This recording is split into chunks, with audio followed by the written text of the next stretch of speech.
설 연휴가 끝나고 또다시 연휴 같은 이틀이 지나고 그리고 월요일입니다. 월요일이면 돌아오는 누구냐 넌 시간. 이 시간 이지은 위원장과 함께합니다. 어서 오십시오. 안녕하세요. 예. 오늘은 진짜 이지은 위원장님의 전문성이 아주 눈부시게 발휘가 되는 그런 시간이 아닌가 생각을 하는데요. 새해 복은 많이 받으셨습니까? 더 받아야 될 것 같습니다. 예. 그동안 너무 털린 게 많아가지고요. 예. 예, 개엄 때 12월 3일 개엄 때부터 시작해서 너무 많이 털렸기 때문에 복을 좀 많이 받아야 될 것 같습니다. 그래서 쉬시라고 네. 진짜 연휴 동안에 전화 한 통 안 드렸어요. 맞아요. 여쭤보고 싶은 게 너무 많았거든요, 진짜. 네. 근데 오늘 몰아서 다 여쭤보도록 네. 하겠습니다. 네. 자, 여러분들 기대해 주십시오. 오늘 저들의 그 말도 안 되는 버꾸라지 논리들 그냥 이지은 위원장이 한 방에 다 끝내줍니다. 이지은 위원장이 총경 출신으로 변호사입니다. 그렇기 때문에 이 부분에 최적화되어 있는 사람이 아닐까. 방송국에서 왜 많이 찾는지 여러분들이 알게 되지 않으실까 생각이 됩니다. 자, 우선 12시 이 땡명 뉴스로 시작을 해보겠습니다. 12시 땡명 뉴스. 컴퓨터가 반항을 하고 있네요. 눌렀는데 컴퓨터가 계속 버벅거리고 있어. 네. 자, 일단 갑시다. 땡명 뉴스. 지금 오늘 땡명 뉴스는 이재명 대표의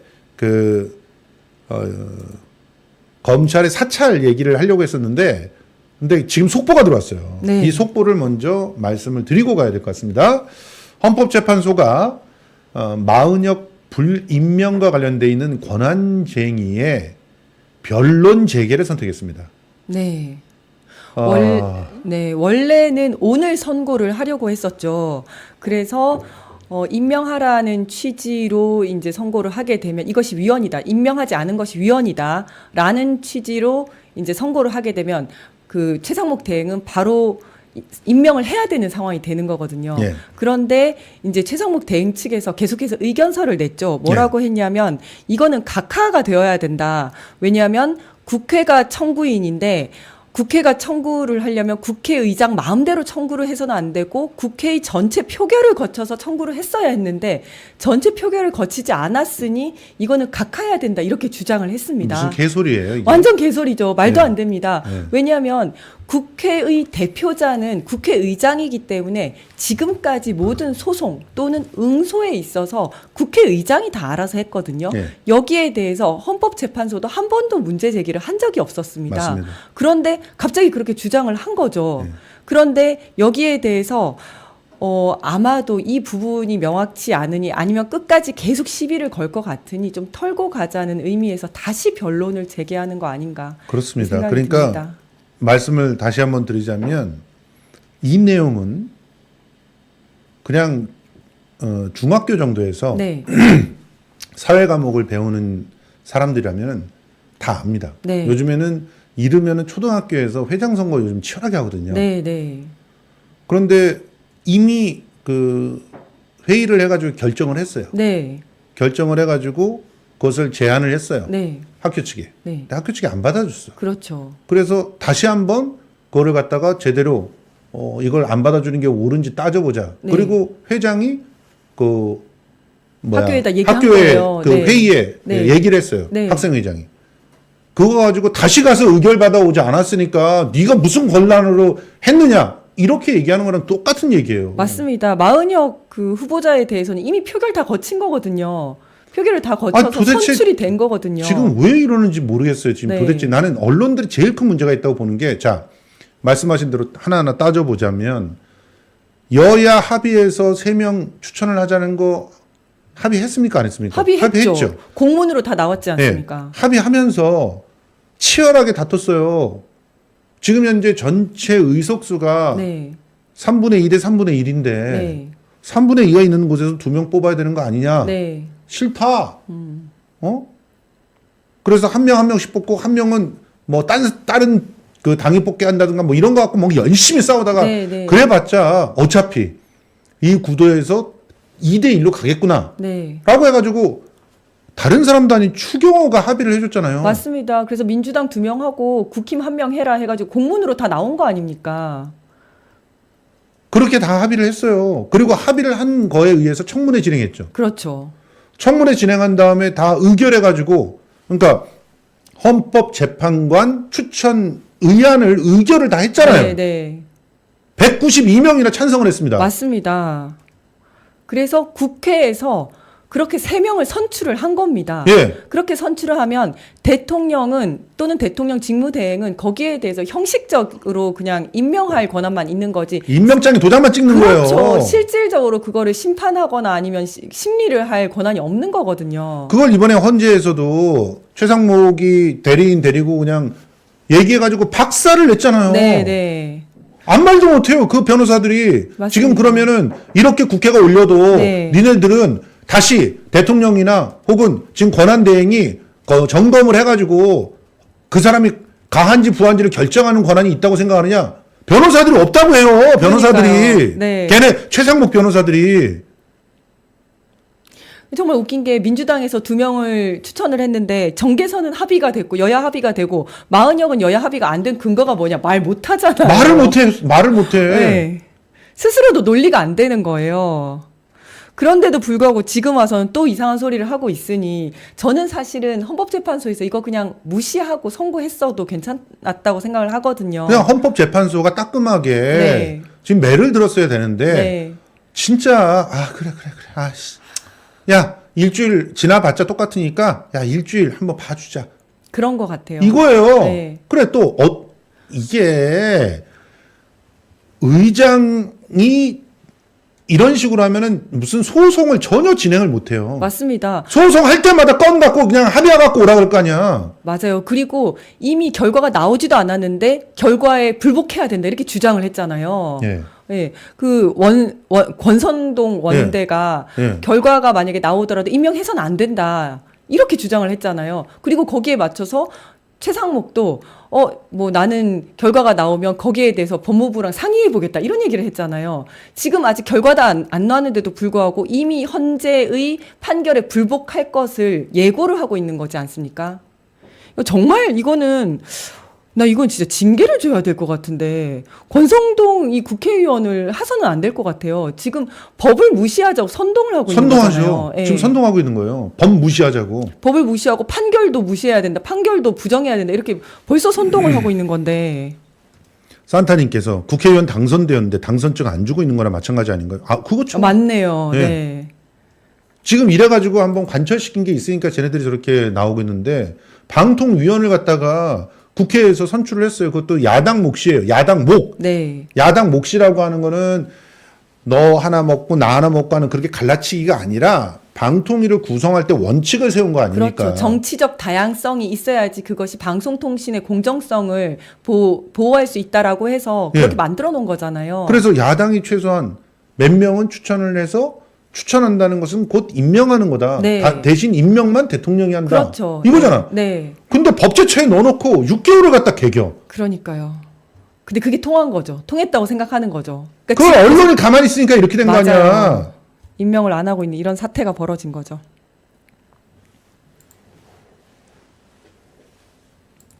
진짜 이해할 수 없는 이런 일들이 계속 나오고 있습니다. 지금 이렇게 됨으로써 일주일을 벌었어요. 근데 이 일주일 동안 무시무시한 일이 일어날 수가 있기 때문에 우리가 좀 걱정을 했던 건데 이제 일단은 헌법재판소가 받아들인 게 장점도 있을 것 같아요. 왜냐하면은 헌법재판소가 이걸 무시하고 갔다 그러면은 그럼 우리도 헌법재판소 무시할래 하는 것이 일주일은 통하거든요. 네.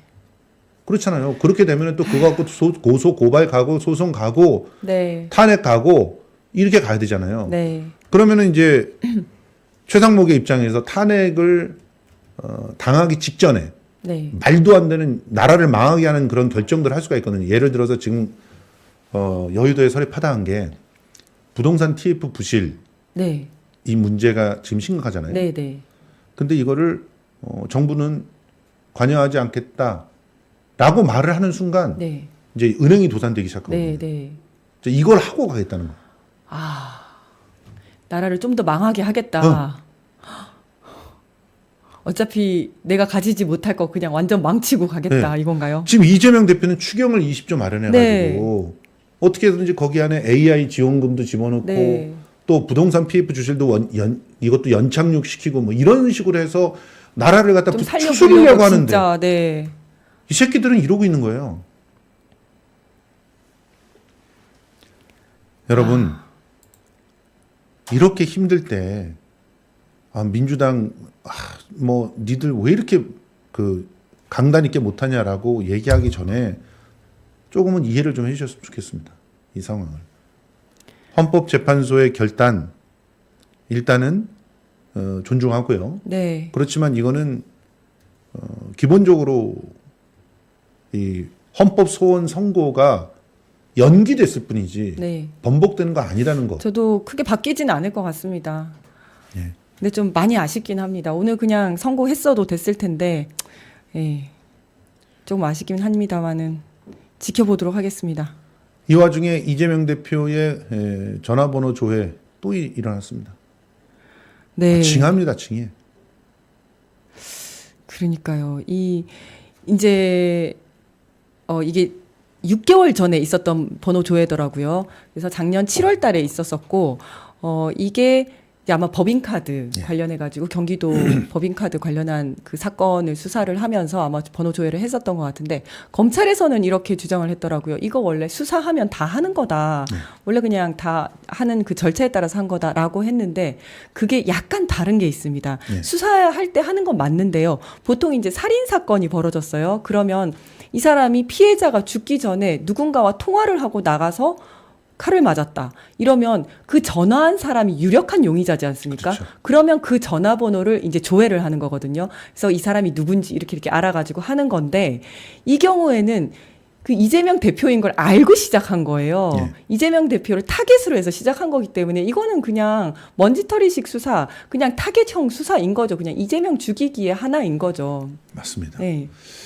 이거를 뭐 다른 사건이랑 똑같이 그냥 형식적으로 그냥 하는 거다, 절차상으로 하는 거다라고 하는 거는 본인도 그 검찰 본인들도 그게 아닌 거를 다 알고 있을 겁니다. 예. 그냥 주변을 털어보는 겁니다. 네. 털어봐서 나오면 그냥 기소하는 거고 안 나오면 그냥 마는 거고 이런 겁니다. 누가 봐도 이상한 사람이 하나 딱 전화한 게 나오면 네. 바로 그거 갖고 또 하는 거죠. 혹시 코를 누구랑 가지고. 연결돼 있나 예. 이런 거 해가지고 하는 거죠. 계속 털어보는 겁니다, 그냥. 그런 겁니다. 자, 지금 아르페지오 님께서 추경이 문제가 아닙니다. 최상목 끝내고 빨리 조기 대선 가는 게 더 중요 이렇게 얘기하시는데 추경도 문제입니다. 왜냐하면 대통령이 된 이후에 그리고 대통령 선거 기간 동안에 IMF가 오면 어떻게 됩니까? 그러면 김대중 대통령 때처럼 2년은 아무것도 못해요. 네. 근데 그 2년 정도 지나면은 지금 현재 국회의원들의 임기가 끝나요. 네. 국회의원들 임기가 끝나면 또 언론서부터 나서가지고 심판론 얘기할 겁니다. 네, 네. 2년 동안 뭐 했냐? 왜?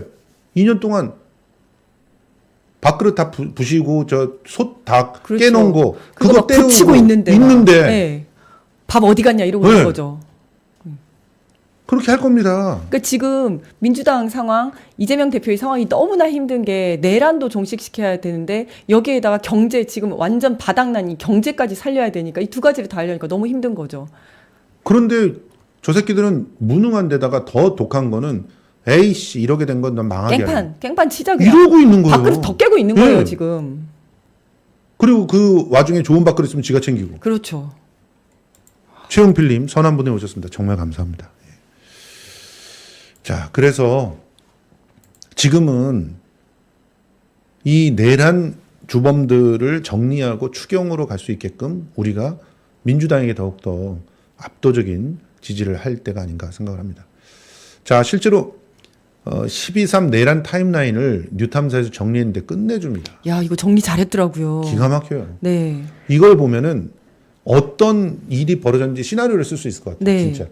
그 서울의 봄 같은 걸 쓸 수 있을 것 같아요. 네. 사실 왜 비상계엄을 선포했나? 본인은 부정선거, 그다음에 야당이 뭐 탄핵을 자꾸 하고 예산안을 예산안 갖고 갖고 했는데 예산안과 전혀 상관없어. 전혀 상관이 없고 그것만 하더라도 어쩜 공적인 거잖아요. 어떻게 보면 그렇죠. 뭐 선거가 부정선거라는 게 좀 망상이라서 그렇지 선거의 중립성, 공정성 이런 것 자체가 공적인 이슈잖아요. 그게 전혀 아니다. 단지 자기 가족을 지키기 위해서 김건희를 지키고 명태균 게이트로부터 자기 자신을 지키기 위해서다라는 게 너무나 분명하게 드러납니다. 그렇습니다. 자, 여기 타임라인 보시면 10월 11일 강서구청장 보궐선거에서 박살이 나는데 왜 졌습니까? 김태우를 사면까지 그렇죠. 시켜가지고 또 다시 또 거기에다가 이거는 진짜 공천을 주지 헌정을 않았습니까? 농락하는 거 아닙니까? 완전 국민들을 정말 개돼지 말고 그보다 더 낮은 무슨 벌레 취급하는 거죠. 생각이 없다고 생각하는 거죠. 선거법을 휴지 조각 만들었어요. 네. 야, 선거법에 걸려서 지금 출마를 못해? 이 사면. 아이고. 야, 이럴 때 아이고. 사면권을 쓴 최초의 사례가 아닌가 생각이 들거든요.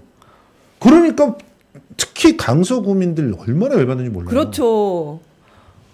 그래가지고 참패한 거예요.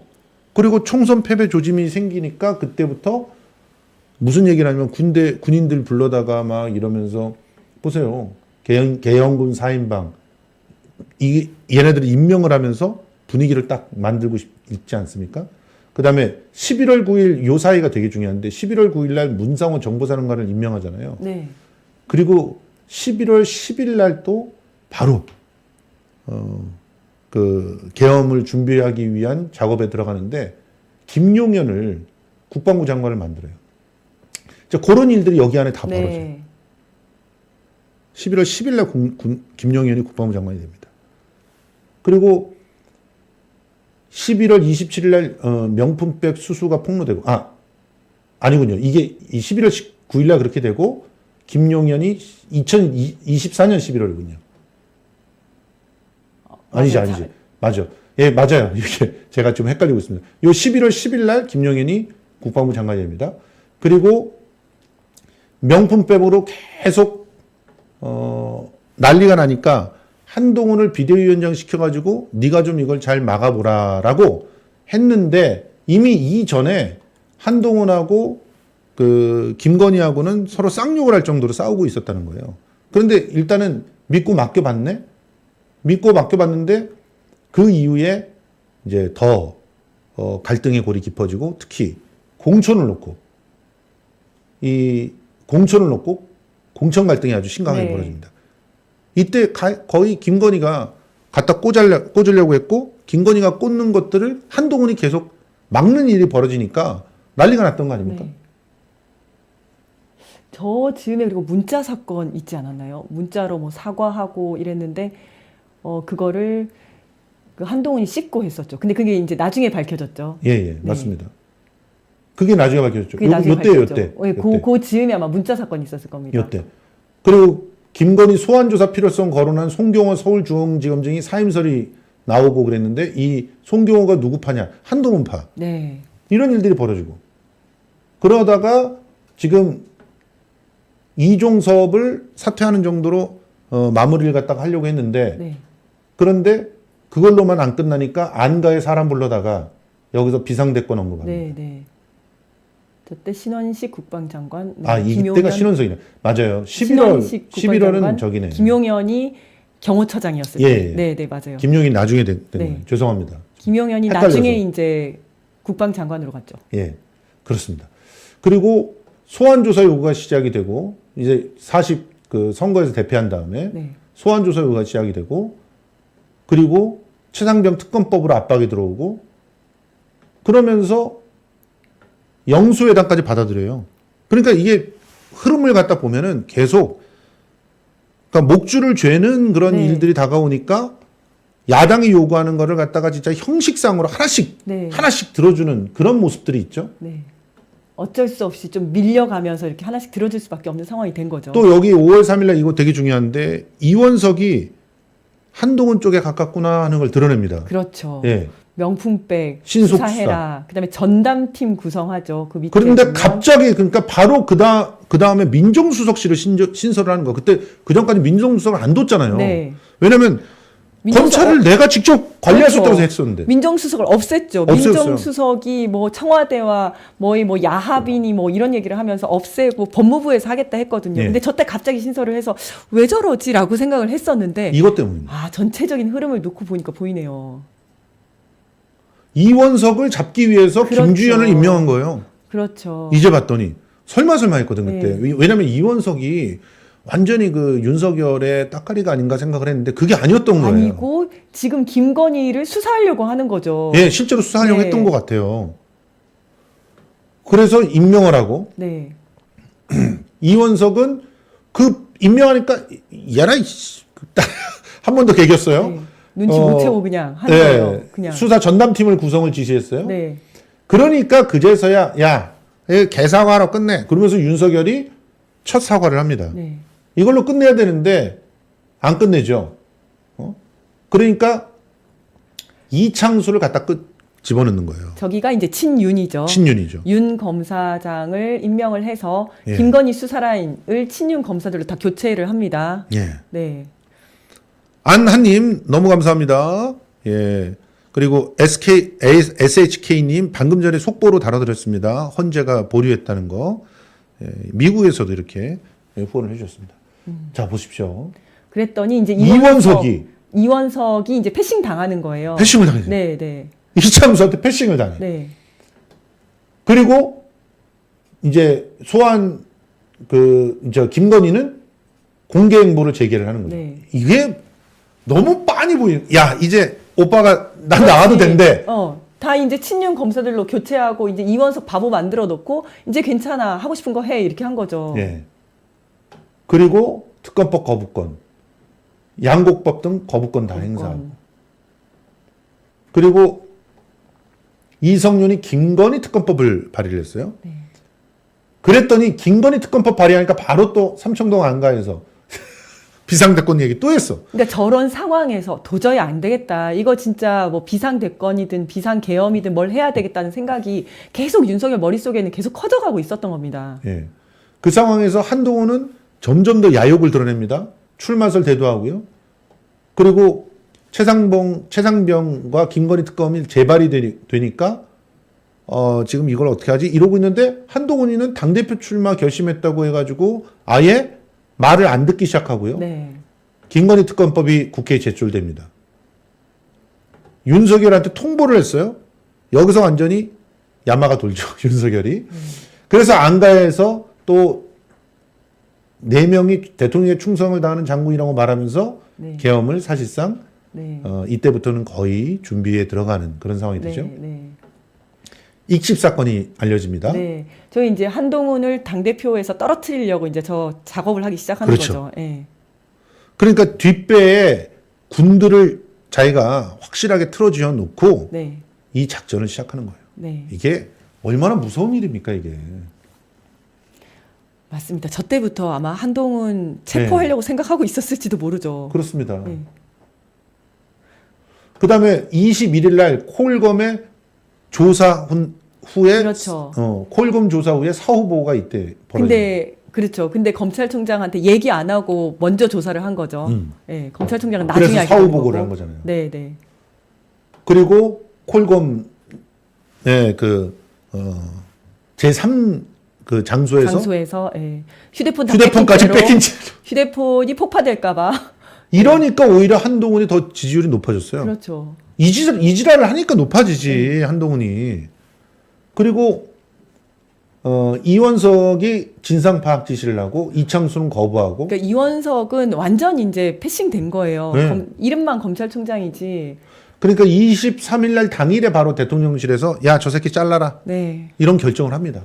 거의. 그리고 8월에 또다시 비상조치권을 언급하잖아요. 이때는 마음을 거의 먹었어요. 네. 8월에. 그래서 준비에 들어가기 시작합니다. 일단은 그 대통령실에서는 김경수를 사면 복권을 해주면서 그러면서 복권을 해주면서 이제 민주당을 갈라치기 그러려고 하는 한 작업에 거죠. 들어가죠. 네. 그 갈라치기 지금 하고 있습니다. 지금 그쵸. 지금 성공하고 있어요. 네, 드러나고 있죠. 그러면서 심우정의를 딱 8월 10일 안 치는 거 봐요. 네. 딱 요 며칠 사이에 그냥 계엄을 위한 밑밥이 딱딱딱 초석이 만들어집니다. 그래서 저는 심우정 검찰총장이 계엄을 몰랐을 리 없다고 생각을 하거든요. 분명히 역할을 했을 것이다. 그렇죠. 네. 제가 착각했던 게 요거였네요. 8월 달이었는데. 그 아까 2003년 11월 달로 착각했는데 11일 요거만 보고. 네, 네. 자, 11일 날 심우정 한 다음에 김용현을 바로 그 다음 날 그렇죠. 지명을 하는 김용현이 국방부 장관이 됐죠. 맞아요. 심우정과 김용현은 양 날개였던 거죠. 네. 계엄을 준비하기 위한. 김병주 의원이 벌써 계엄에 대해서 경고하기 시작합니다. 그렇죠. 저 때 갑자기 김용현이 왜 국방부 장관으로 갔냐. 신원식이 6개월밖에 안 했는데 이런 얘기 막 있었잖아요. 그렇죠. 그러면서 계엄 얘기 나왔었죠. 근데 그때만 해도 말도 안 된다. 예. 이렇게 얘기를 했었죠. 그리고 윤석열이 또 거부권 행사를 하고 그러니까 한동훈은 차별화를 시킨다면서 이재명 대표하고 만나서 합의를 합니다. 그러니까 검찰 쪽에서는 또 무혐의 결정을 내리면서 네. 민주당 쪽을 엿먹이죠. 그 다음에 이제 노상원이 본격적으로 등장합니다. 그리고 이재명 한동훈이 대표회담을 엽니다. 네. 그러니까 여기서 보면은 대표회담을 합의를 하고 난 다음에 명품 뺀 무혐의 결정하고 노상원 만나는 거는 이 대표회담에 들어가기 전에 계엄에 대한 일정한 어떤 시나리오가 나와야 된다라고 생각을 했던 겁니다. 그게 보이잖아요. 그렇죠. 그래서 김용현한테 인사청문회에서 계엄 질의가 이어지는데 마치 정말 조롱하듯이 김용현이가 계엄은 없다. 없다. 네. 그리고 뭐 민주당에서 과반 이상 이렇게 151석만 그 해제 요구를 하면 해제돼야 되는데 이거 해서 뭐 하냐. 아무 예. 소용도 없다. 이런 식으로 얘기를 하죠. 지금 생각하면 너무 뭐라 해야 되죠? 끔찍한 거죠. 예. 자, 그리고 김건희 특검법 발의하고 그다음에 국방장관의 임명장이 부여가 되고 노상원 전 정보사령관이 바로 그 9월 6일서부터 바로 관저를 방문하기 시작해요. 22차례나 방문합니다. 네, 그렇죠. 여기서부터는 사실 작전이 시작된 거죠. 그렇죠. 그러니까 8월 11일, 12일에 심우정, 김용현의 양날개를 만들어 놓고 시나리오는 노상원한테 맡기는 이 일들이 벌어지면서 결과적으로는 모든 것들이 시작이 된 겁니다. 그리고 김건희가 보세요. 노상원이 이렇게 관저를 다니면서 계엄이라고 하는 것이 뒤에 뒷배로 확실하게 대안으로 만들어지니까 마포대교에 와서 대통령 행세하잖아요. 네. 놀랍지 않습니까? 김건희가 나대는 이유는 뒷배가 확실할 때만 나대는 거예요. 그렇죠. 저 때 이제 마포대교 와가지고 차 다 막고 했었죠. 마치 자기가 지휘관인 것처럼 그런 행세를 다 했었죠. 그리고 명태균 게이트가 폭로됐죠. 폭로되면서 이제는 이제 자기가 준비를 한 대로 진행을 해야 되는데 쫓기게 되는 거죠. 네. 쫓기게 되면서 결국은 이렇게 김건희 특검법에서 이탈표가 4표가 나올 때 아주 모골이 송연해지는 거죠. 이제 마음이 얼마나- 급해지기 시작하는 그렇죠. 겁니다. 얼마나 이제 바가지를 긁혔겠습니까? 그래서 명태균에 대한 해명도 내놓고 그러면서 이 불을 끌려고 하는데 안 꺼져. 계속해서 나오는 거죠. 안 폭로가 꺼져. 이제 계속된 거죠. 네. 여기서부터는. 그러니까 문상호에게 제2수사단 구성 선발 지시를 하면서 실제로 작업에 들어가는 거죠. 네. 이렇게.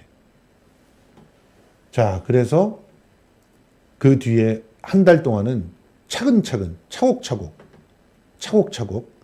진행이 됩니다.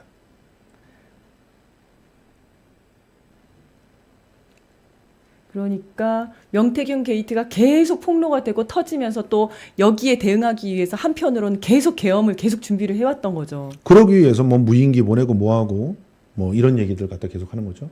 그렇죠? 그렇죠. 이것도 되게 중요한데 민주당이 김건희 특검법을 14일 표결 예고를 해요. 그 예고를 해요. 그래서 국힘을 압박하잖아요. 그래서 본회의를 딱 통과하잖아요. 그러니까 이재명 선거법 1심 집유형이 딱 선고가 됩니다. 네. 그러니까 요곳에 그 어떤 그런 상황들이 계속 맞물려 가지고 진행이 되고 있고 그러면서 포고령이 만들어지고요. 그리고 바로 거부권이 행사되죠. 거부권 행사되고 나서 27일 날 민주당이 특검법 재표결을 12월 10일로 연기하는데 연기하는 걸 합의를 해줘요. 추경호가 웃으면서. 네. 아, 이 웃음이 너무 소름 돋았어요. 그러니까 이 추경호도 뭔가를 알고 있었다는 알고 거죠. 있었던 거죠. 어차피 그 전에 이제 계엄은 될 것이고 뭐 그렇죠. 그래서 그것도 헌재 재판관도 합의를 해준 거예요. 요 어림에 다 합의를 해주거든요. 네. 그렇죠. 저 때 그냥 다 합의를 한 거죠. 헌재 재판관도 임명하지 못할 거라고 생각한 거야. 네. 그리고 11월 30일에 조만간 개엄한다고 알리고 그리고 방송, KBS 생방송을 준비해 놓습니다. 그래서 12월 3일 10시에 생방송이 실제로 준비돼 있었어요. 그러니까요. 저는 KBS에서도 이거를 일부는 모두는 아니겠지만 일부는 알고 있었을 거라고 생각해요. 뭐 어쨌든 굉장히 중요한 대국민 담화를 하는데 그게 뭔지 알아야지 뭐 무슨 세팅이라든지 이런 걸 좀 할 거 아닙니까? 그래서 주요 인사들은 아마 그걸 알고 있었을 거다. 이렇게 생각이 됩니다. 예. 자, 이런 타임라인을 보면은 어떻게 준비를 했고 누가 주축이었는지 하는 게 다 보이잖아요. 그렇죠? 그러니까 지금 검찰이 여기에 투명하게 자기의 속내를 드러내고 있는 거죠.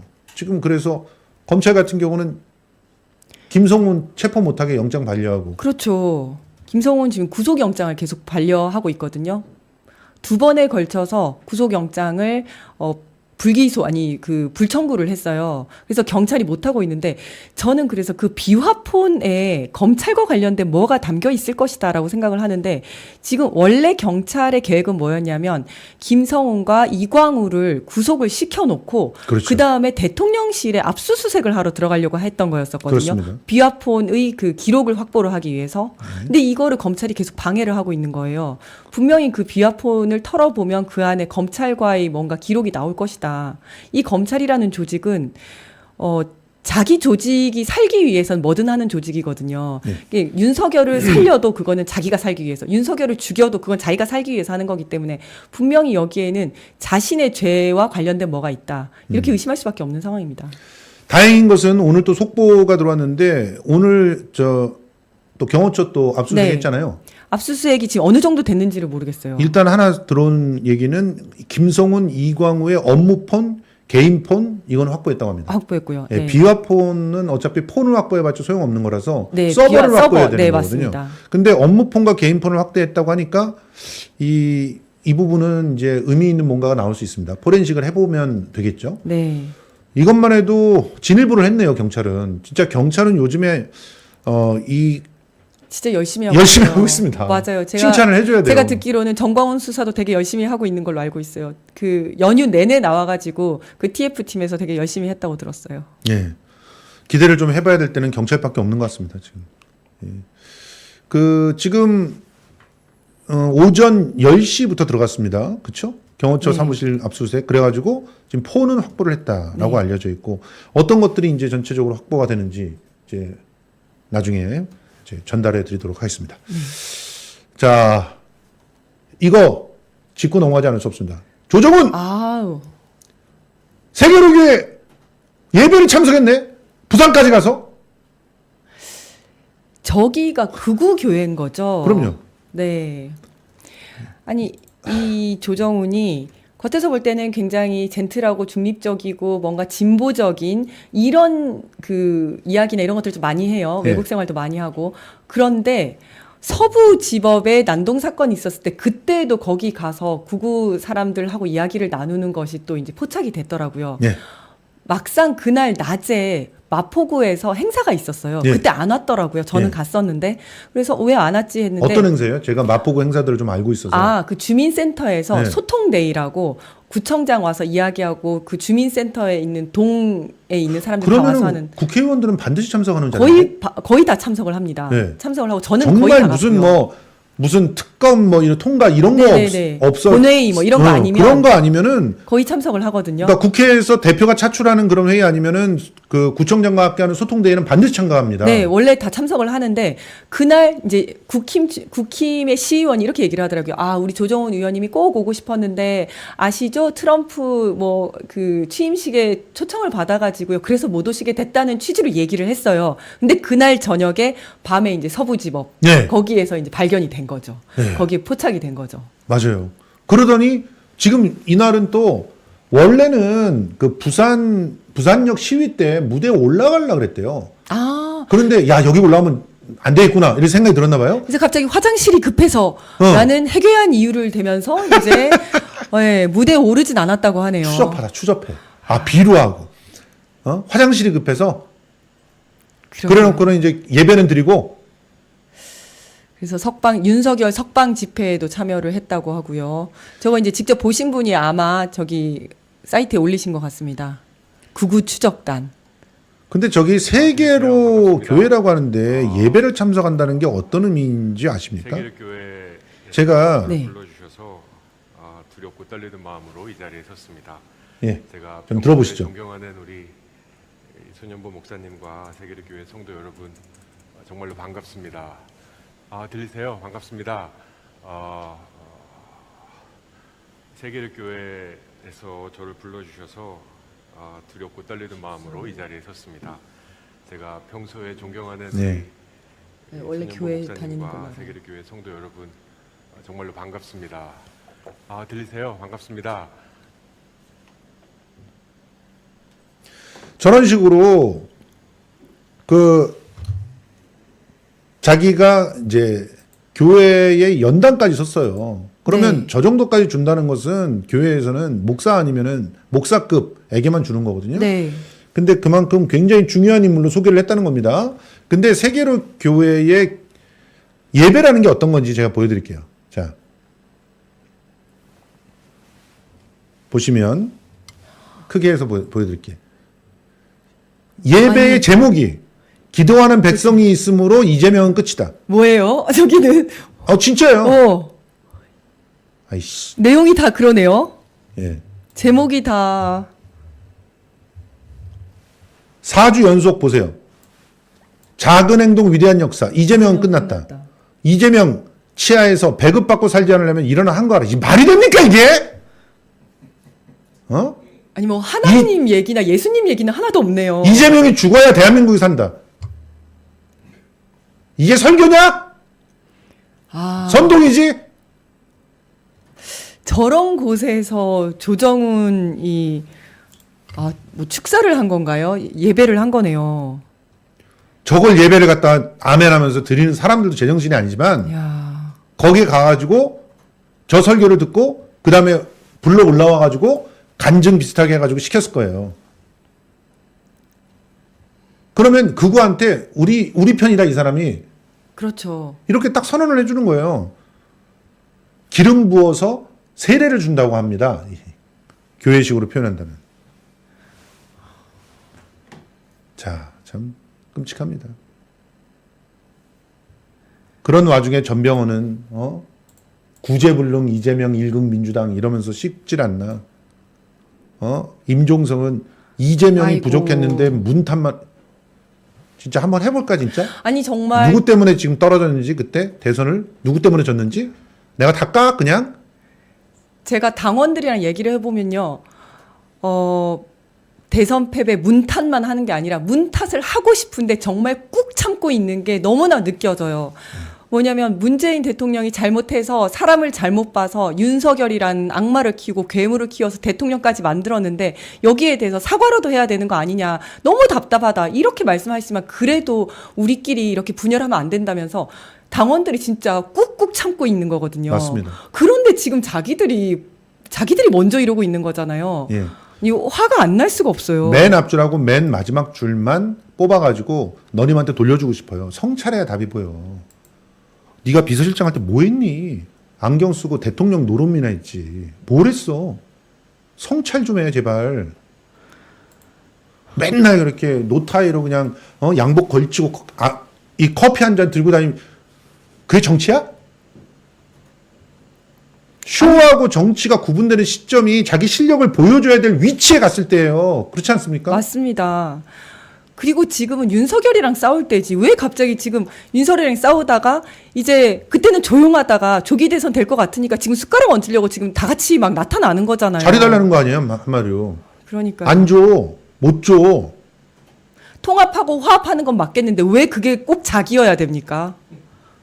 역대 유일하게 레임덕 없는 정부였다고? 레임덕이 없어갖고 홍남기가 그 어려운 시기에 지원금도 못 주냐? 그런 걸 레임덕이라고 하는 거야. 아니 그게 그럼 문재인이 그 시켜서 그런 거야? 아 문재인이 시켜가지고 코로나 지원금도 안 준 거야? 아이 얘기하자고 빨리. 사실을 사실대로 얘기하라고. 누가 한 거야?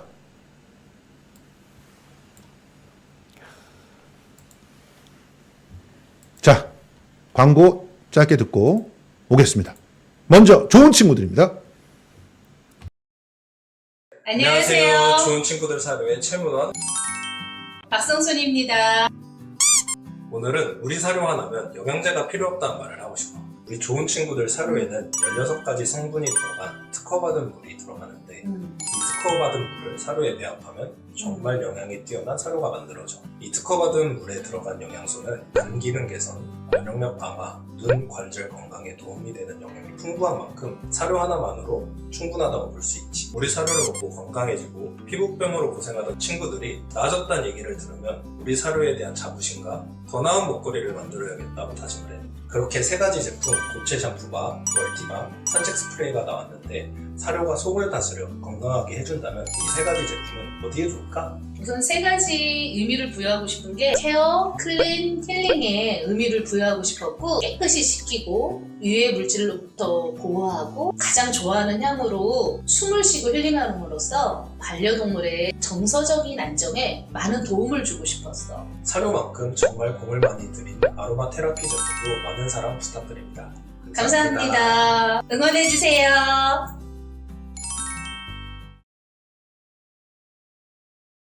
자, 반려동물들을 위한 좋은 친구들 아로마 테라피 1+1. 이거 뭐 너무 좋은 그런 구성입니다. 그리고 사료 1+1. 이거 아직까지 진행되고 있는 거죠? 1+1. 1+1이 네. 끝났다고 얘기를 들어가지고, 예. 지금 방금 나왔던 그 광고의 내용들 기억해 주시고요. 자, 좋은 친구들 아로마 테라피, 반려동물 사료, 그리고 펫패드 010-7450-6678 허미 INC로 지금 문자로 주문 주시면 됩니다. 제가 보장합니다. 직접 써봐서 자신 있게 말씀드릴 수 있습니다. 우리 바람이가 좋아하는 바람이가 네. 너무 행복해하는 그런 펫패드, 바람이가 너무 좋아하는 그런 비타민 사료. 비타민 사료 여러분 만나보시기 바랍니다. 그리고 산책 3종 세트 요것도 바람이가 좋아요. 예, 발에다 발라주면은 그 냄새를 맡고 막 발할 거 하는 것들이 줄어듭니다. 이 발사탕이 줄어들어야 사실은 애들이 스트레스를 덜 받는다는 거 기억해 주시기 바랍니다. 자, 두 번째 광고 들어갑니다. 바로 치약입니다. N47 플라즈마 치약 갑니다. 찬물이 무섭다.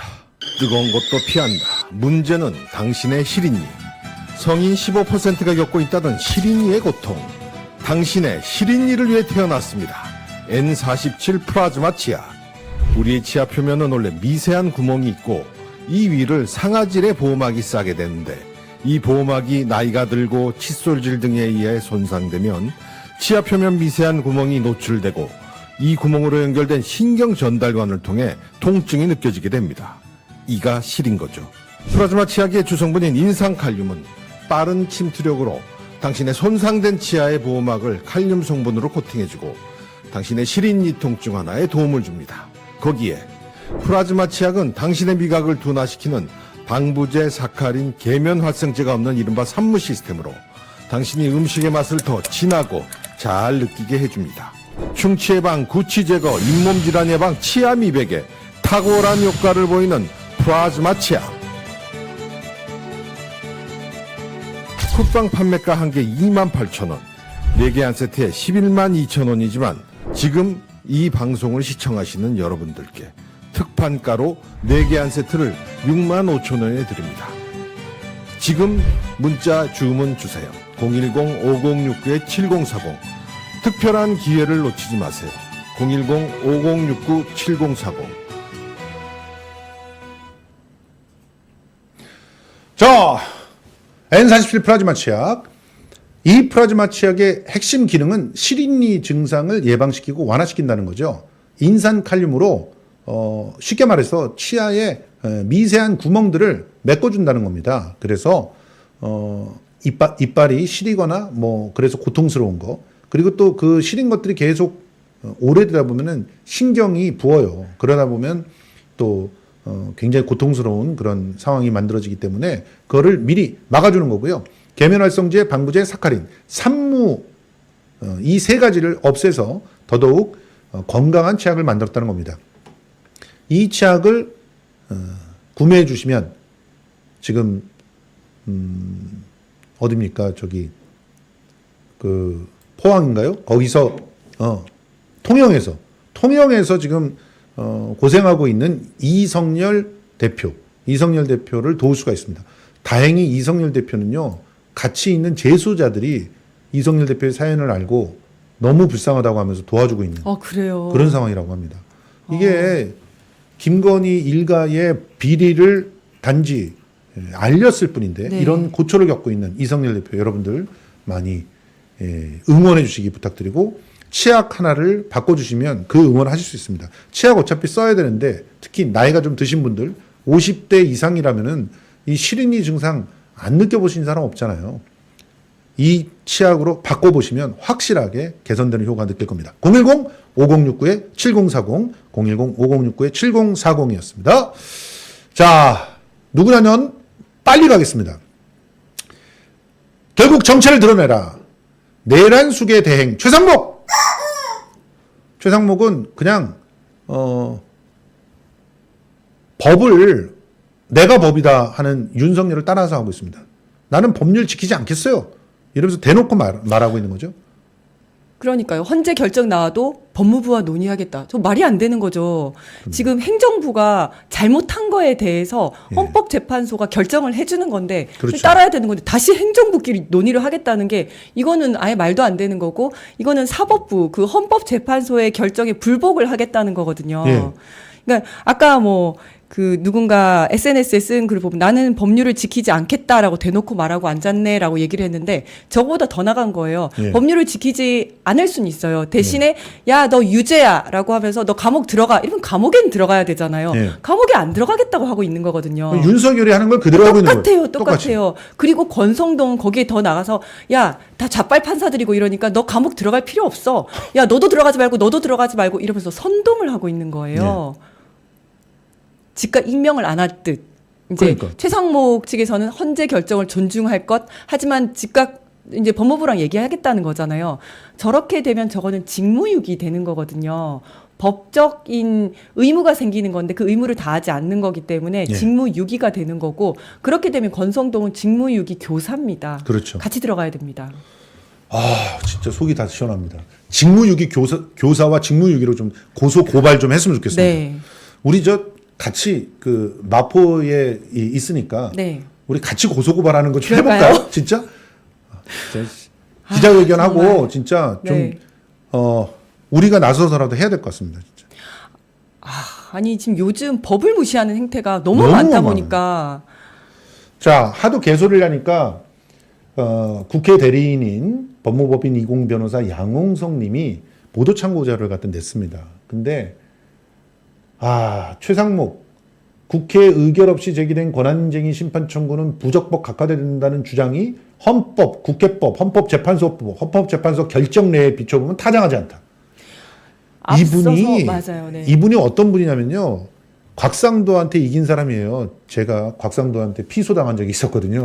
네네. 제가 1심에서 졌어요. 근데 2심에 가서 이 양홍석 변호사가 딱 맞고 네. 이겼습니다. 이제. 저분이 제가 로스쿨 다닐 때 인권법을 수업하셨던 분이신데요. 저에게 A뿔을 주신 아주 훌륭하신 분이십니다.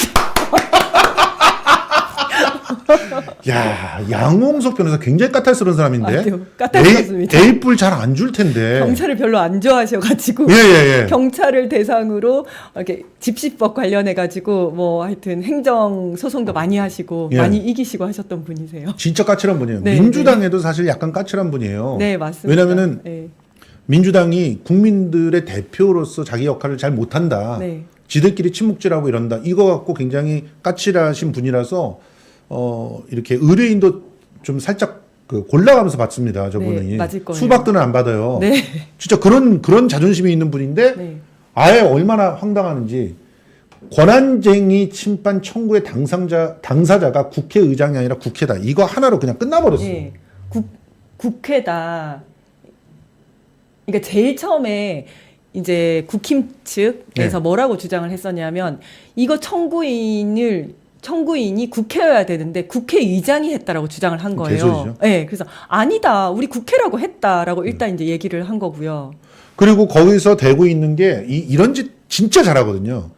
이준석처럼 엉뚱한 사례 갖다 말도 붙이기. 안 되는 사례를 어. 갖다 붙인 거예요. 이게 뭐냐면 이 얘기되고 있는 사건은 이거 주진우가 이런 짓 잘해요. 네. 아주 간교한 인물입니다, 진짜. 그- 지가 틀렸다는 거 모르면서 하는 게 아니에요. 국회가 당사자가 아니라 개별 국회의원이 당사자로 제기했던 사례가 있었는데 국회가 당사자인 사건과 다른 사건이다. 전혀 다른 사건이다. 네.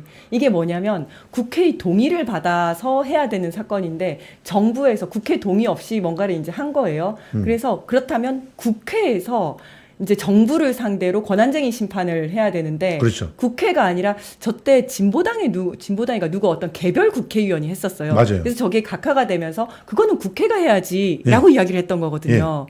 그러니까 이번에는 국회가 해야 되는 거고 그래서 국회의 대표인 국회의장이 대표로 한 거예요. 전혀 저거랑 다른 사건입니다. 근데 저걸 갖다가 붙이면서 이것도 각하가 됐으니까 이번 사건도 각하가 되어야 된다라고 말도 안 되는 얘기를 그게 하고 이제 있는 거죠. 전제의 오류라고 해가지고 이 논술 제가 가르치면서 가장 이렇게 머리 좋은 애들이 네. 이 의도적으로 실수를 하는 게 있어요. 논술은 써야 되는데 네, 논거가 생각이 안 나. 네. 그럼 전제를 슬쩍 바꿔요. 저렇게 국회가 해야 되는데 국회의장이 했다. 이런 식으로 슬쩍 바꿔. 네. 그래갖고 논거를 갖다 제시하는 거예요. 네. 그러면 그 점수 안 나오거든요. 전혀 다른 네, 내용이에요. 다른 내용을 갖다 네. 붙이면 논거로 제시할 수 없다. 네. 그래서 전제가 오류가 있는 거다. 네. 그걸 전형적으로 보여주는 거예요.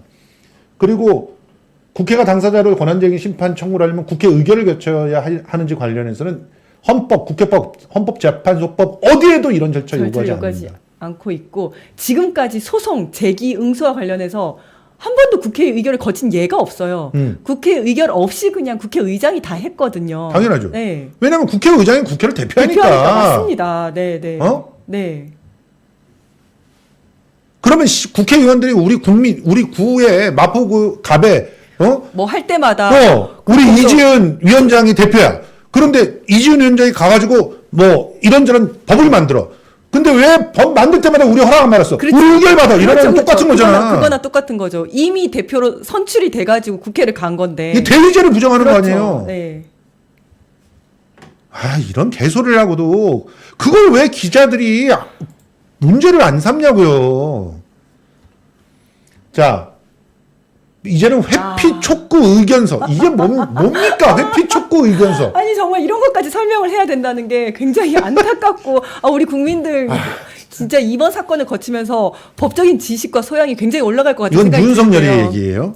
이 진짜 이거는 뭐냐면 이제 회피가 있고 네. 기피가 있고 제척이 제척이 있잖아요. 이게 뭐냐면 판사가 당사자와 이제 특별한 관련이 있으면 공정한 재판을 하기가 힘들기 때문에 제척, 회피, 기피란 제도를 네. 두고 있는데 이제 취지는 똑같고 제척은 그 법률에 다 나와 있어요. 거기에 해당하면 무조건 법관이 빠지는 거. 네. 그다음에 기피는 당사자가 신청하는 거예요. 그렇죠. 정계선 재판관의 남편의 사돈의 팔촌이 어떻게 연관이 있는 것 같으니까 기피 신청해 주세요. 신청합니다라고 네. 하면 이제 재판부에서 보고 그 판단을 하는 거거든요. 그거고 회피는 판사가 자기가 생각했을 때 내가 좀 공정하게 못할 것 같은데 이러면 본인이 알아서 빠지는 거예요. 예를 들어서 예전에 내가 이 사건을 갖다가 그 맡았다는 변호를 거라든지. 했었던 사람이거나 뭐 아니면 한번 내가- 맡았던 적이 그렇죠. 있는데 이럴 때 아유, 아니면 그 피해자라든지 그 판사가 이 당사자의 피해자일 수도 있잖아요. 그렇죠. 형사 사건일 경우에는 예. 이제 이럴 경우에 자기가 먼저 빠진다든지 그렇죠. 이러는 거예요. 그런데 이제 일단 정계선 재판관에 대해서는 이미 기피 신청을 했어요. 윤석열 측에서. 네. 근데 이게 각하가 됐어요. 기각이 됐어요. 기피 사유가 안 되니까. 기피 사유가 안 되니까. 네. 그러니까 이제 회피하라고 막 하는 거예요. 아니 그게 기피 사유가 되면 윤석열은 수사할 사람이 없어요. 없어요, 진짜. 검찰이 다 친구인데 맞아요, 친구 맞아요. 선후배인데 네, 네. 야 서울대 법대 동기들이 몇 명이야 씨 법관으로 그러니까요. 예. 다 기피해 다 기피하라고 재판을 받을 수도 없어. 그러니까 지금 문영배 대행이 15년 전에 야당의 대표와 한 15번 정도 SNS를 했다고 해가지고 지금 이제 이거 회피하라고 하는 거잖아요. 네. 이거 말도 안 되는 팔로워가 거죠. 돼 있다고. 그러니까요. 말도 안 되는 거잖아요. 그거를 회피하고 뭐 기피하고 할 것 같으면 차라리 정영식 재판관은 윤석열이 직접 임명을 했으니 이게 훨씬 더 가까운 관계잖아요. 예. 게다가 또 윤석열이 직접 임명을 해준 사람의 그 제부고. 제부기도 하고 오히려 그게 훨씬 더 가까운 사이인데 우리는 그거를 비판하거나 아니면 우려스러워하긴 하지만 그렇다고 기피하라고 회피하라고는 얘기 안 했잖아요. 그렇죠. 네. 근데 하여튼 그거를 그런데 또 똑같이 해가지고 양비론 오늘 기사를 맞아요. 봤는데 말도 안 되는 기가 거예요. 막히더라고요. 말도 안 되는 거고 그 다음에 이제 기피 신청했는데 기각이 되니까 이번에는 회피 촉구를 하는 거예요. 회피 촉구란 말이 없어요. 있지도 않은 거. 회피는 법관이 회피를 하든지 말든지 자기가 결정을 하는 자신의 건데. 의지잖아요. 그렇죠. 그걸 왜 회피 촉구해? 촉구. 그러니까요. 그러니까 예를 들어 우리가 결혼을 했는데 네. 제가 이제 이혼 소송을 했어요. 네. 근데 이게 기각이 됐잖아요. 네. 그러니까 내가 하니까 기각이 되니까 당신이 이혼 소송을 청구하라고 제가 막 협박을 하고 있는 거예요.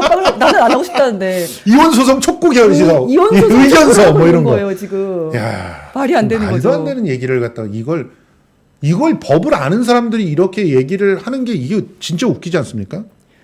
회피 촉구 의견서를 제출하니까 국민들은 뭐 또 그런 게 있나 보다, 절차가 있나 보다라고 생각하는데 없습니다. 전혀 법적 절차에 없는 말도 안 되는 겁니다. 막말로 돈 없는 사람들은 돈이 없어서 이런 거 못 해요. 아, 이 변호사가 해줘야 되거든요, 이런 것도. 그렇죠. 네. 이 자, 변호사들이 진짜 그리고 그러니까 법적 효과가 전혀 없어요. 헌재는 답도 안 할 거래잖아. 그런데 이거는 누굴 보고 하는 거냐면 지지자들 보고 하는 거죠. 그렇죠. 지지자들 네. 결속하라고. 하고 그다음에 재판관이 이렇게 문제가 있다. 재판관 흔들게 하는 거고 이래서 여기는 편파적이고 그래서 나중에 결과가 어떤 결과가 나더라도 불복할 밑밥을 깔고 있는 거죠. 네, 그렇습니다. 자, 그리고 지금 홍성수 님께서 이분이 이제 법대 교수거든요. 마은혁 후보자 불임명권이 오늘 결정되는데 정치적 성향 갖고 있다고 해서 판사가 그거에 휘둘릴 거라고 이렇게 주장하는 거. 이걸 하면서 또 뭘 얘기했냐면 이 대림동 건 갖고 이제 청년 경찰이라고 하는 영화가 있었어요. 네. 그 영화에서 대림동이 굉장히 부정적으로 묘사됐고 거기서 맞아요. 그 안에 조선족이. 조선족들이 부정적으로 묘사됨으로 네. 인해서 대림동 전체가 굉장히 큰 손해를 입었다고 해서 네. 소송이 들어왔던 거거든요. 네.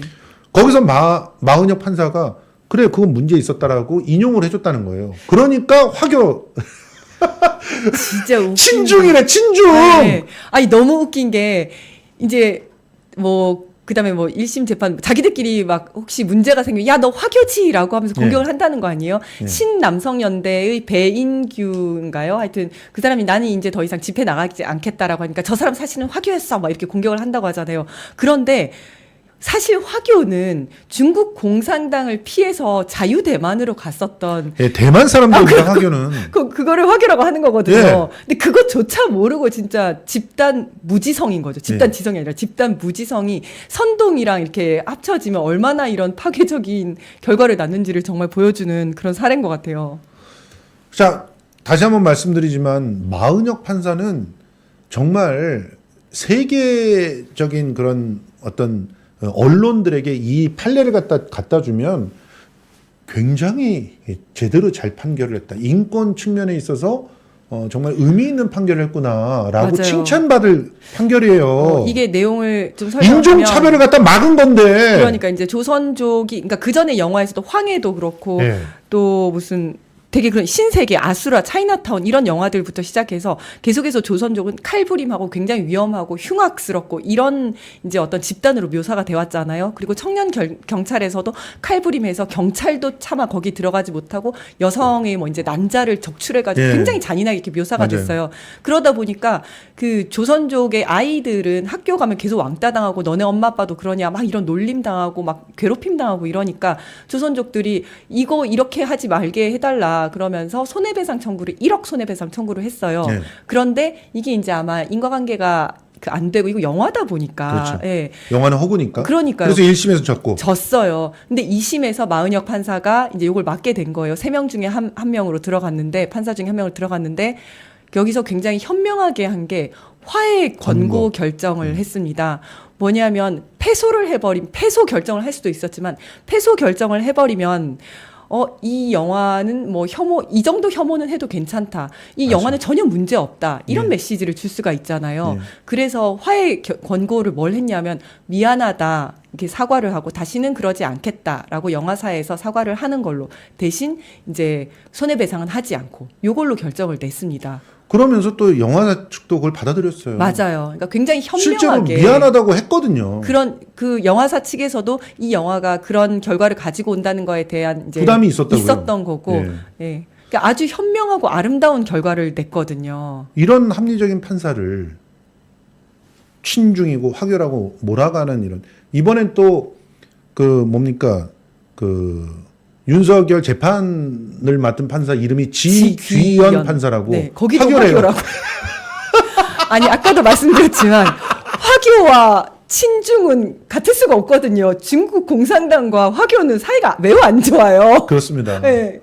근데 화교고 친중이라고 지금 욕을 하고 있는 거예요. 아 진짜 이 어이가 무식함을 없습니다. 어떻게 해야 됩니까? 그러니까요.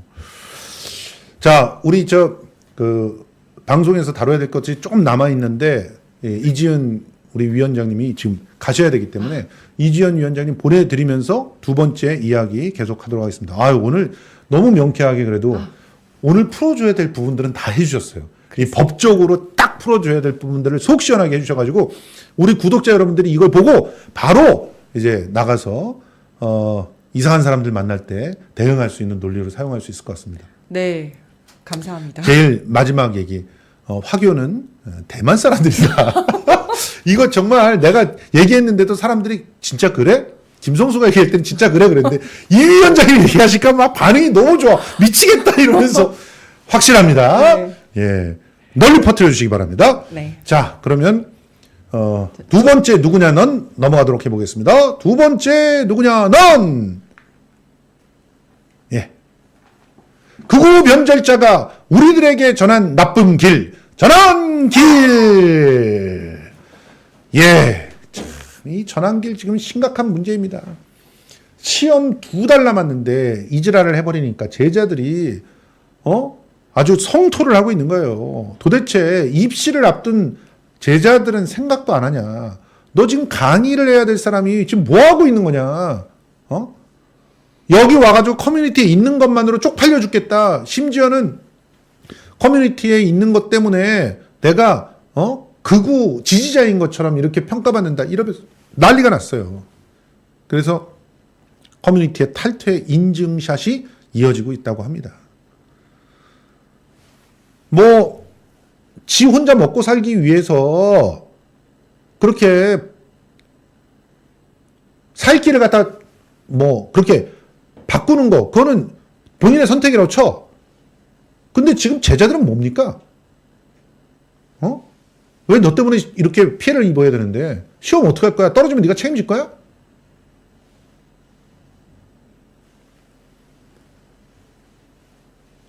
자, 그 전환길의 목표는 너무나 뻔해 보입니다. 2주 만에 구독자가 2배가 늘었어요. 57만에서 114만이 됐어요. 조회수도 뭐 일부는 이렇게 정치 얘기하는 거는 조회수가 안 나온다 뭐 이런 식으로 얘기하시는 분들도 있는데 슈퍼챗은 많이 터지는 걸로 알고 있습니다. 뭐 하루에 1억 5천을 갖다 누가 벌었다고 하니까 하루에 1억 5천 곱하기 하면은 야 내가 1년 연봉 60억보다 많네? 60억도 받은 건 모르겠지만 실제로는 제가 조사해 본 바에 의하면 30억에서 40억 사이가 맥시멈이라고 얘기를 하던데, 근데 내가 한 달 동안 버는 거 며칠 동안 다 버네? 1년 동안 버는 거 한 달에 다 버네? 아니, 거기서도 떼는 거 있고 세금 내고 그런 거 다 있어. 그리고 매일매일 그렇게 하면은 신혜식이 벌써 재벌이 됐겠지. 왜 힘들어가지고 회사를 없앴겠니? 아휴, 참 한심하기 짝이 없습니다. 그런데 우리가 지금 냉정하게 봐야 될 것은 이 전환길 같은 자가 계속 나온다는 거예요. 앞으로도 우린 파시와 싸우게 된다. 우리는 어떤 준비를 하고 있어야 될까? 정말 우리 스스로가 정신을 바싹 차려야 되고, 그리고 우리 아이들이 지금 무엇을 들여다보고 있는지를 관심을 가져야 되는 시점이 왔다. 지금 제대로 필터 없이 이 가짜 뉴스가 전달되는 거, 이걸 막기 위해서 우리는 어떻게 현명하게 시스템을 만들어야 되는지를 고민해야 됩니다. 전환길 같은 경우는 완전히 허위 사실로 계속 유포를 하고 있는데요.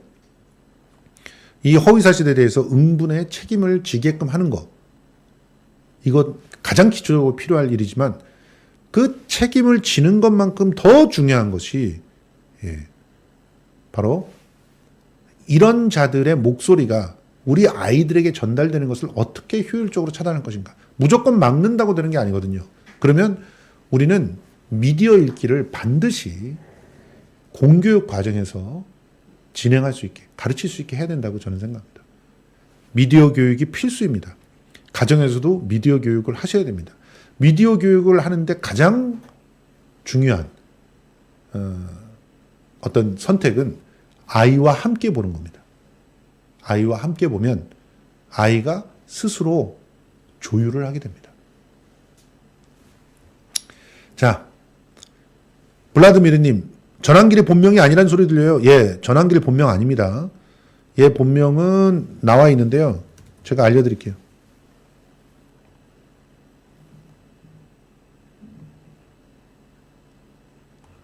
알려드리고 가겠습니다.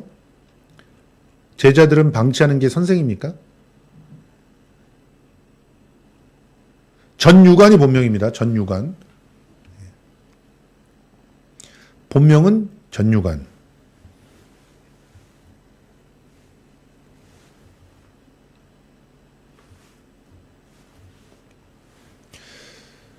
자, 누구냐는 세 번째 가겠습니다. 아직도 안 잡혔어. 나 잡아봐라. 서부지법 잔존 폭도들. 사실은 지난 한 주간은 특히 우리 뜻있는 그런 구독자들과 또 유튜버들 사이에서는 서부지법 폭도들이 제대로 응징을 받고 있는가, 제대로 잡혀갔는가, 이 부분을 그 어떤 사안보다도 더 관심 있는 사안으로 보셨습니다. 그래서 김성수 TV의 방송을 굉장히 여러분들이 열심히 인용해 주셨고요. 많이 또 봐주셨습니다. 그 덕분에 또 한 명의 끔찍한 폭도가 잡혔습니다. 어제 나왔죠. JTBC 기자라고 가짜 뉴스를 만들게 했던 바로 그 인물, 녹색 점퍼남, 경찰에 14일 만에 체포가 됐습니다. 폭동 14일 만에 이렇게 체포가 되는 데 있어서 가장 중요한 역할을 한 사람들은 바로 우리 민주진보진영의 유튜버들이 아니었나, 이런 생각이 듭니다. 어떻게 보면 이게 유튜버의 선한 역할을 입증해 준 사례가 아닌가 생각이 들거든요. 유튜버들은 이번 시간 동안에 정말 발빠르게 영상들을 분석해서 거기서 폭력을 행사하는 사람들을 찾아냈고, 그 사람들을 공공의 영역에서 고발하는 역할을 해왔습니다. 실제로 민주파출소를 통해서 고발하는 일들도 계속 진행을 했지만 여러분들에게 제보를 받음으로써 그 제보를 통해서 경찰에게 도움을 주는 그런 역할들을 했는데요. 이 녹색 점퍼남 같은 경우는 초기서부터 이 극우들의 이상한 그 작전이 먹혀서 14일이나 도망 다닐 수 있게 만들어준 그런 특별한 사례였습니다. 이걸 이세연 기자라고, JTBC 이세연 기자라고 얼마나 선동질을 했었습니까? 그래가지고 저희들이 몇 번을 방송을 했죠? 벌써 이세연이 아니다라고 하는 방송을 최소한 3번 이상을 한 것 같아요. 실제로 사진을 갖다 다 이렇게 함께 붙여서 보여드리면서 그렇지 않다. 그러니까 여러분들이 더 알려달라. 이런 얘기들을 갖다 했습니다. 그런데 끝까지 지금 극우들은 귀를 닫고 이게 이세연이다. 라는 식의 주장들을 계속 해왔죠. 결국은 JTBC에서 단독으로 이걸 보도를 하면서 억울한 이세연 기자의 누명을 벗겨주었고요. 그리고 이 녹색 점퍼는 응분의 대가를 받을 날을 기다리게 됐습니다. 이게 집단지성의 힘이 아닌가 이런 생각들이 듭니다. 실제로 여러분들이 아직까지 해주셔야 될 일들이 굉장히 많습니다. 아직도 잡히지 않는 사람들이 있거든요. 대표적인 사람, 우리 그 김성수 TV에서 그 폭로를 했던, 조직적으로 함께 움직이면서 어딘가로 계속 보고를 하는 것 같았던 그 여성, 아직까지 잡히지 않은 걸로 지금 생각이 됩니다. 이름도 아직 확정을 못했고요. 어디 소속인지도 확실하게 알지 못했습니다. 그런데 그 끔찍한 범죄는 낱낱이 기록이 되어 있으니까 여러분들이 다시 한번 보시고 확인해 주시기 바랍니다. 저희가 그 추천 영상으로 폭동 현장에서 주변의 폭도들하고 함께 인사하고 반갑게 웃으면서 그 폭동들을 일종의 지원하고 그리고 계속 어딘가 보고했던 그 여성분을 다시 한번 수배를 하려고 하고 있습니다. 그리고 이외에 몇 분은 체포된 것을 확인을 했어요. 김사랑 같은 경우도 체포가 된 것으로 확인했습니다. 구속까지 된 것으로 제가 확인을 했고요. 그런데 또 뚝땡TV 같은 경우는 그렇게 공수처 차량을 갖다가 흔들고 난리를 쳤음에도 불구하고 아직까지 입건조차 되지 않은 것처럼 보입니다. 이런 사람들에 대해서 우리는 계속 책임을 물어야 되지 않을까 생각을 합니다. 책임을 묻지 않으니까 얘네들이 계속 이런 엉뚱한 가짜뉴스를 퍼뜨리고 사람들을 공격하고 있어요. 음모론 계속. 윤석열 1심 판사 이름이 화교다. 화교다. 충격 화교다. 가짜뉴스를 갖다가 선동질하고 있는 게 아주 장렬하고 있습니다. 온갖 방법을 다 동원해서 가짜뉴스를 퍼뜨리고 있어요. 이들한테. 자, 윤상현이 가짜뉴스 퍼뜨린 것 여러분 영어로 들어보십시오. 영어를 잘 못해가지고 저 모양 저 꼴이라면은 그나마 그냥 불쌍히 여기고 말 일인데 실제로는 맥락을 다 왜곡을 해버립니다. 전 국민 영어 듣기 평가를 하고 있다는 얘기가 나오죠. 지금 트럼프가 김정은에 대한 질문을 받은 장면에서 거기서 그 아주 나쁜 어떤 인간이란 얘기를 해요. 그런데 그 나쁜 어떤 인간이 왜 김정은을 얘기하고 있는 가운데서 한국에서 탄핵을 하려는 사람들이 그때 막 갑자기 되냐고. 이게 말이 됩니까? 저런 나쁜 인간이 지금 여태껏 인천에서 국회의원을 하고 있었어요.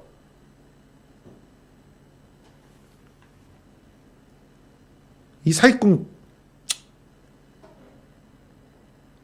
철저하게 응징해서 다시는 이런 자리에 올라오지 못하게 해야 됩니다. 윤상현 같은 인간. 독재자의 사위가 국회의원을 한다는 것부터가 사실은 말이 안 되는 일이었는데요. 이번에 확실하게 그 옷을 벗겨야 되지 않을까 생각을 합니다. 자, 이제 마지막 시간입니다.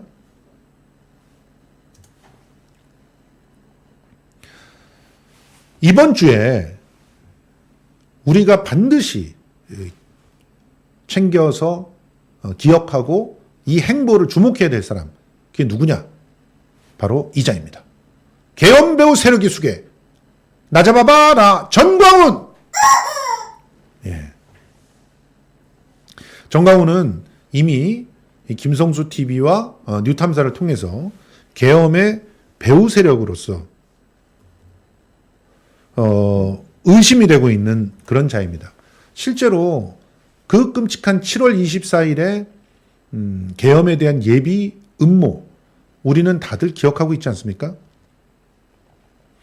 그 예비 음모는 실제로 법리를 검토를 해봐도 제가 전문가들한테 직접 의견을 물었어요. 그런데 그 법리 검토를 해봐도 통합진보당의 해산 사유보다 더 심하다. 그렇게 통합진보당의 사례를 적용을 했을 때는 이자는 지금 당장 체포되어야 된다. 이런 얘기들이 나온 그런 끔찍한 상황이었습니다. 그런데 아직도 집회를 주도하고 다니면서 서부지법 난동은 자기네들이 한 일이 아니다라는 해괴망측한 얘기들을 하고 있습니다. 우리는 밤 8시에 해산했다 이렇게 주장하는데 밤 8시에 그 집회 전체 자체는 해산을 한 것처럼 했지만 지속적으로 거기서 서부지법을 갖다가 혼을 내야 된다고 선동을 했고요. 그리고 특임 전도사가 둘이나 그 자리에서 선동을 심지어는 직접 폭동을 주도하기까지 했습니다. 그런데 어떻게 배우설을 부인할 수가 있겠습니까? 그리고 이거 보십시오. 뉴탐사의 취재 플러스를 보면 명태균 게이트로 궁지에 몰린 윤석열이 극우 기독 세력과 절묘한 시점에서 회동을 하면서 실제로 강하게 계엄을 압박하고 그리고 그 계엄의 행동대로서 일정한 역할을 하겠다는 그런 미략이 있는 것이 아닌지 의심이 되는 그런 상황들이 밝혀졌습니다. 이걸 우리는 수사를 해야 되는 시점이죠. 이 수사를 하기 위해서라도 지금 당장 시급히 정광훈의 체포가 필요합니다. 정광훈은 체포조만 결성되어 있으면 뭐합니까? 체포해서 수사를 해야 되는 상황이잖아요. 그리고 사실은 정광훈을 체포한다고 해서 극우 기독 세력이 발본색원되는 게 아니에요. 소년보가 기다리고 있지 않습니까? 이 뒤에 있는 김승규라고 하는 사람 왜 가만 놔둡니까? 이제는 이 극우의 본산이라고 일컬어지는 김승규에 대한 적극적인 수사도 필요합니다. 왜 김승규는 통신조회조차 안 합니까? 통신조회에서 어떤 놈들과 전화하고 있고 무슨 내용으로 전화를 하는지 그리고 혹시 일본으로부터 돈을 받는 건 없는지 낱낱이 수사를 해서 밝혀져야 된다고 생각합니다. 반드시 이번 기회에 이런 총체적인 수사가 진행이 되기를 촉구합니다. 자, 김성수 TV 오늘 이제 마무리를 하려고 합니다. 여러분, 예. 버들리님 너무 감사합니다. 예, 지금 방금 또 이렇게 슈퍼챗을 보내주셨네요. 그리고 산타님, 이지훈 위원장님, 김성수 대표님 동접속자 1000명 돌파 축하드립니다. 너무 감사합니다. 예, 그리고 오이님, 문통, 당신이 수염 다듬고 개 산책할 때 우리 민주시민들은 지난 3년간 피눈물로 밤낮을 보냈답니다. 제발 여기서 멈추세요. 도저히 용서가 안 됩니다. 이렇게 얘기해 주셨습니다. 자, 문재인 대통령은 그 자신의 결백을 이제 확인시켜 줄 때가 됐습니다. 지금 전병헌이 저렇게 개소리하고 다니는 거 용납하지 말아야 됩니다. 해명을 하셔야 됩니다. 적극적인 해명을 부탁드리면서요. 김성수 TV는 지금 해왔던 것대로 이 내란 선동자들과 또 내란 공범들에 대해서 지속적으로 취재를 해서 알려드리도록 하겠습니다. 오늘도 제동건이 TV가 상당히 깊숙한 그런 이야기를 또 건져 올린 것 같습니다. 그래서 제동건이 TV와 함께 월요 심야 시사 진행을 해보려고 하는데요. 있다. 이 지금 현재 어떤 헌재의 선택들이 진행이 된 건지, 그리고 이것이 우리한테 얼마나 더 큰 이득으로 오게 될 것인지, 이런 내용들 낱낱이 보고에 올리도록 하겠습니다. 심야 시사 많이 사랑해 주시길 바라고요. 그리고 여러분, 무엇보다도 김성수 TV를 지켜주시기를 부탁드립니다. 김성수 TV는 구독, 좋아요, 댓글, 알림 설정, 그리고 폭넓은 멤버십과 또 온라인 회원가입 등으로 지킬 수 있습니다. 다시 한번 많이 여러분들의 성원을 부탁드립니다. 고맙습니다. 물러갑니다.